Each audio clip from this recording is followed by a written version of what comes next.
Hello and welcome back. My name is Menke and welcome back to another Woke Wednesday where we react to cringy woke content every Wednesday. It's a new thing I'm doing.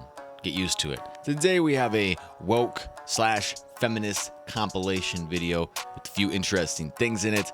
So let's get the ears on. Let's get into this video. If you end up liking it, smash that like button and the subscribe button. Again, this isn't if you like the woke and cringy people. If you like me cringing to it, I should say, hit that like button and subscribe button. But let's get the ears on. Let's get right into this. Let's hope we can get through the whole thing and not complain too much about it. Let's go.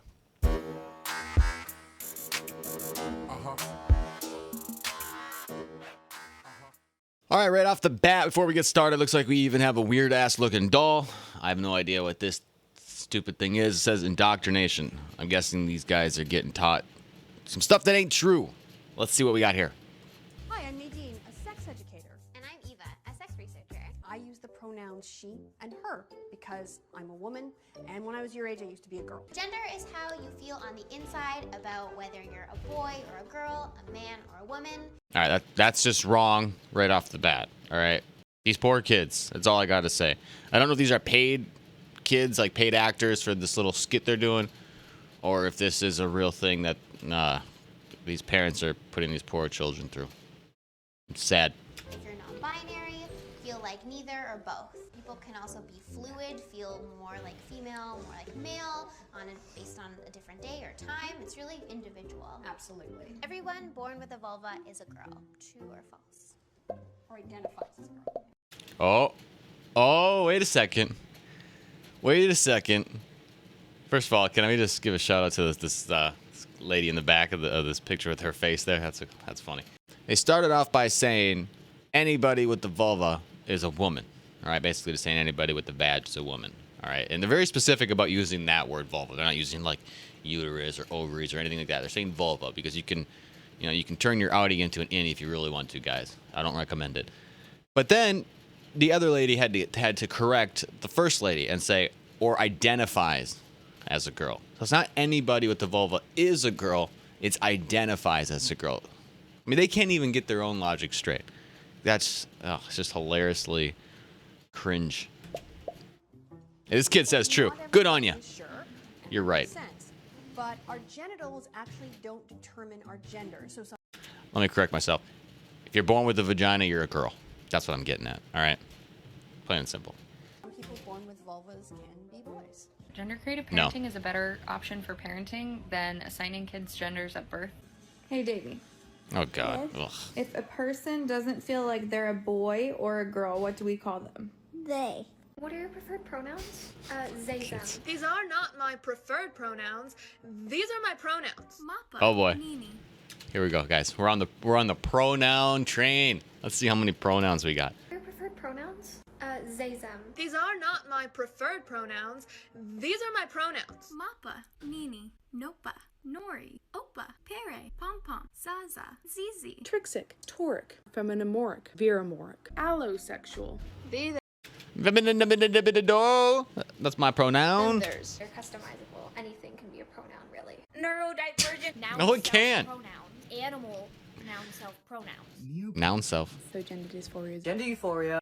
I describe myself as agender. What is androsexual? Gender queer person. Homosexuality, bi doesn't really fit them. Homosexual. Lesbian doesn't really fit them. Some of these are just hilarious sounding. Oh, man. Pan, asexual, etc. Asexual, demisexual, and cupiosexual. Ultrasexual. Ace flux. Oh, the face when she said it. Ace flux. Sexuality and allosexuals. Neuroqueer. Gray sexuality. I'm demisexual. Dexera is a gender identity that's similar to being a girl. Let's talk about cupiosexuals and cupio-romantics. Let's talk about libidoist and non-libidoist asexual. This motherfucker thinks it's suave as hell. Sexual aromantic and allosexual aromantic. Micro labels. People with penises or people with vaginas, rather than saying male and female or men and women. Please do not use gendered language to address everyone. James Jackson, Sacramento, he, him. Brian Laverne, he, him. Hi, I am Andy P. Oh, you gotta be from Los shitting Angeles, me. They, them pronouns. They seriously do this? He, him, his from Twin Cities. James Jackson, Sacramento, DSA, he, him. Hi, my name is Onlin Wang. I use he, him. This is Chris, he, him.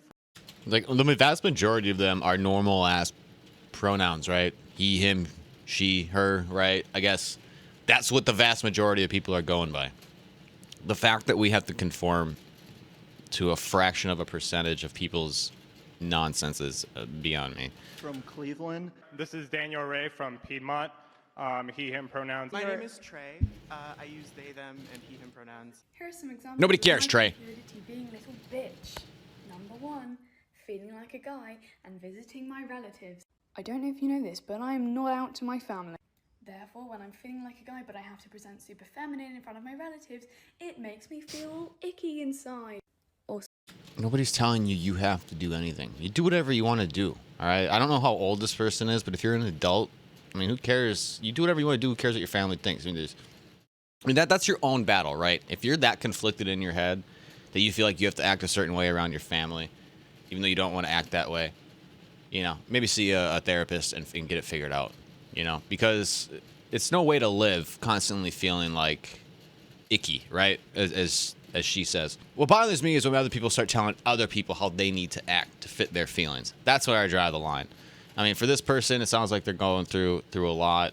Don't really know. I don't know if it's gender dysphoria or maybe it's like a dissociative identity thing, but they seem to be having some sort of conflict within themselves. So gender dysphoria is a bit. Number 2, when suddenly my gender decides to change right before bed.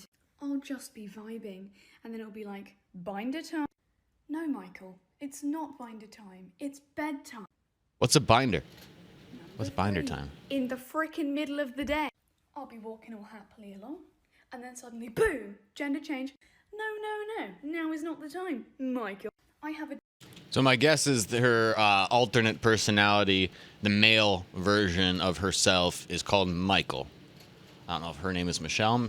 That would make sense, maybe. Michael Michelle. But it sounds like she switches from, you know, being more feminine to more masculine, and she is, conflating that in the sense that, all right, we got her female self, and then we have Michael, which is an interesting way to compartmentalize it in your head. Yeah, this poor lady seems to be having some issues. Data run. I don't need this dysphoria right now. Most of the time, I won't have the resources or capabilities to reduce the gender dysphoria because I didn't bring along with me a hat or a binder or makeup if it's the other way around. So, in order to reduce the gender dysphoria, you need to have the things to put you into that gender as quick as possible. I mean, that's a crazy way to live, you know, to be, let's say you're all of a sudden you're out in public, and then, boom, you're like, oh, gender switch. I have to have my makeup. I have to have my dress. I have to have my purse. And if I don't have that, then, you know, it's going to be a really bad day.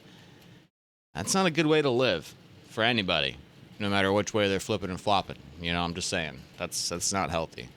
So, it's a bitch. It's a real bitch. Hi, everybody. It's your friendly female alter art. And in today's video, we will be switching. Me and Alex will be switching out who is in front in this video. Now, just as a disclaimer, every system is going to switch differently, and every What are we switch watching? in every system is going to look differently. Just because me and Alex can switch very fast does not mean every alter in our system can switch this fast. Please give us a like because I know we're going to get called fake for this.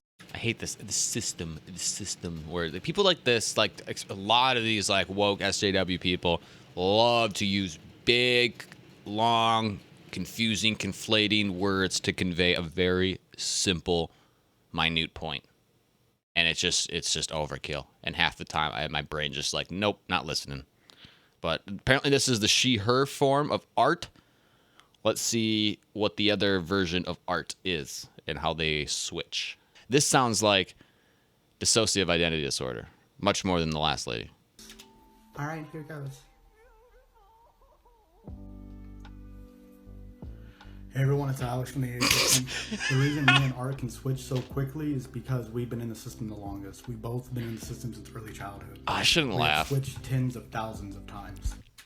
I'm sorry, I just laughed at the eyes. The eyes with the switch. Let's go back to that. Hey everyone, it's Alex from the A system. Yeah, how the can you reason not? me and Art can switch so quickly is because we've been in the system the longest. We've both been in the system since early childhood. We have switched tens of thousands of times. All right, so what this person's saying is they've gone from this Alex person to Art Sounds like Alex is the masculine male version of himself, and Art is the feminine female version of himself. That's what it looks like on the surface, and it sounds like this gentleman has been dealing with this split kind of, personality, I guess you could say, for a long time. They said they've been doing it since he was a kid, and tens of thousands of times they've gone back and forth. That happening since you're a child has got to, wire your brain a certain way. This definitely sounds like dissociative identity disorder. I'm not a psychologist, but there's basic disorders out there, and this is representative of that. Which, if I'm not mistaken, because I remember I took psychology courses in school, and this is one that we learned about. But I believe there was a lot of controversy around this disorder, and maybe it's not so much anymore. I haven't looked at it in a while, but that they could never really figure out what that was, and if people were just faking it, or if there was actually some truth behind dissociative identity disorder. But there was, from my understanding, there was always a really hard time proving it or showing it that was an actual real thing. Psychologists and psychiatrists had a really hard time putting their finger down on that disorder and figuring it out. And I could be wrong. Let me know in the comments if I'm wrong. I have no idea, but that's what I remember from it. And this was a long time ago that I took psychology courses. I really liked psychology, so I was really into it. But this really sounds like this guy's dealing with some issues with who he actually is. Not all the switches in our system are that smooth. For example, the switch between me and Asher is a lot longer than that. Oh, there's Asher too. Okay. People are really. So I'm wondering how many personalities he has, right? So he obviously has 3. He has Art, Asher, and Alex, I think it was. So maybe he has more. Who knows? All right, I'm already going to go off the limb here and say I'm not going to like this lady. TikTok for you. Yeah, if you're acting like they can't comprehend they, them pronoun. Like, oh, but it's plural. Okay, let me put it into language that you can understand. If you're holding 2 fish in your profile picture, it's 2 fish. But you could also only be holding 1 fish in your profile picture, and it's 1 fish. 2 fish, 1 fish. Oh, man, that's a rough one. Congratulations, lady. You found a word that has the same sound, spelling when it's plural or singular. Congratulations. There's deer, there's moose, there's scissors. What other ones are there? There's a few of them, okay? That does not justify the use of they, them pronouns in any sense of the way. I'm not even gonna get into it. This lady is trying to use the word fish and fish, the plural version, as a way to say they is also singular and plural. They is not singular and plural. It's not. Same word, plural and singular. You're welcome. No, you just made everybody dumber that watches you. I'm sorry. Ugh. As a fat person, I often dread medical appointments because of blatant medical fat phobia. What? The last of the appointment. Can we go back for a second? Did that person just say they hate medical appointments? And again, don't get me wrong. Being overweight and being really unhealthy and not liking to go to the doctor, it could be scary. I could understand that. But when you blame it on fat phobia, God, you got to be some kind of special to be a victim in every situation, I tell you. Medical fat phobia. The last OB appointment I went to, the provider blamed everything on my weight and told me that I needed to go on a medication that made me feel really terrible. This OB appointment. Okay, your doctor's not fat phobic because he told you what you didn't want to hear. He told you the truth, okay? A doctor's job is not to make you feel good about yourself and lie to you, okay?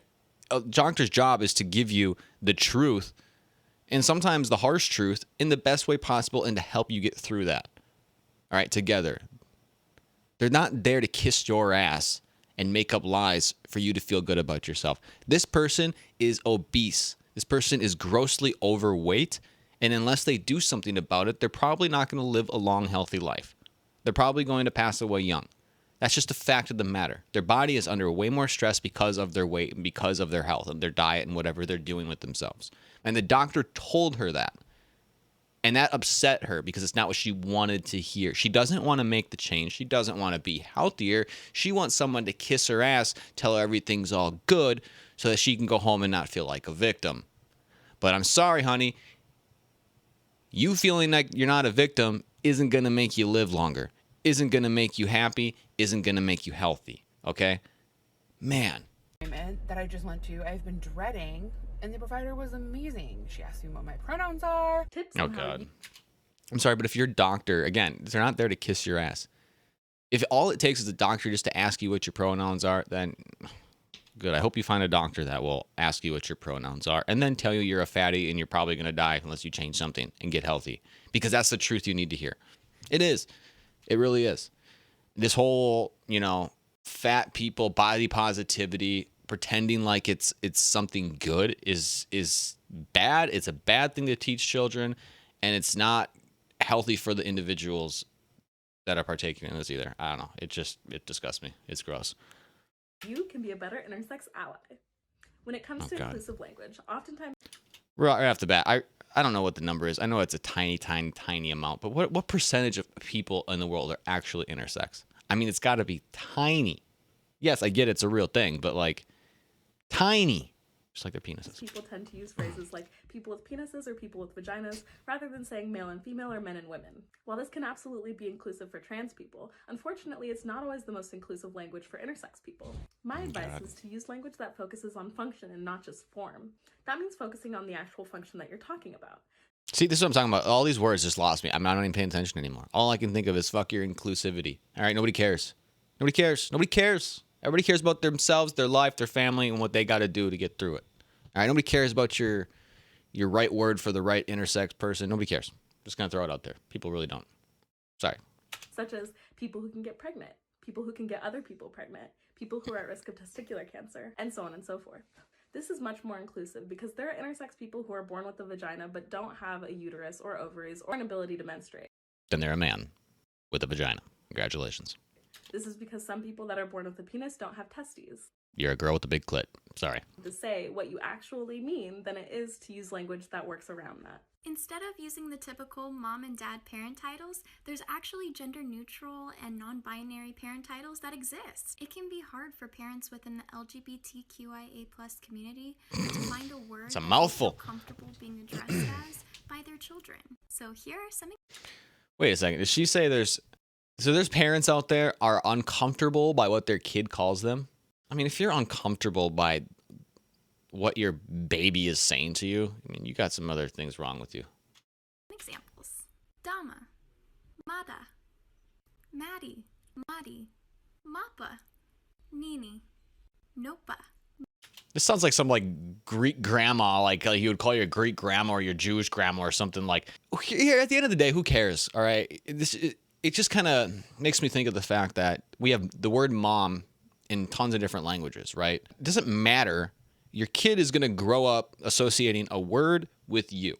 And that's all that matters. Okay, so this is all stupid. And all this does is just try to make the parent feel better. This is what's crazy, is this whole thing this lady is saying is just to make the parents feel better about themselves based off of what their kid calls them. It's the same kind of thing if, let's say you had a kid with a speech impediment or a lisp, and instead of saying dad, they could only say, there's something weird, right? And it sounded weird. And that made me uncomfortable. I'm going to be a shitty parent. I'm sorry. If that makes me feel uncomfortable, that's pretty shitty. And that's exactly what these parents are like. They don't like the word mom. That makes them feel so icky and uncomfortable. And how dare their own child call them mom? We need to come up with new words so I feel good about myself. It's insanity. All right. And it just kind of gives you a little bit of a hint, an inkling into how these parents are raising their children. Nori, Opa, Opa, Opa, Opa. Alrighty, thanks you so much for watching. If you liked the video, smash the like button, that subscribe button, leave a comment down below what you think this will do to the future generations if we keep up this woke indoctrination, rhetoric, nonsense that's being injected into our children today. Let me know in the comments down below. Again, if you have any cool woke TikToks you want me to react to on the next Woke Wednesday, leave them in the Discord down below. But I hope you guys are having a fantastic one. Peace, love. I will catch you later. Cheers.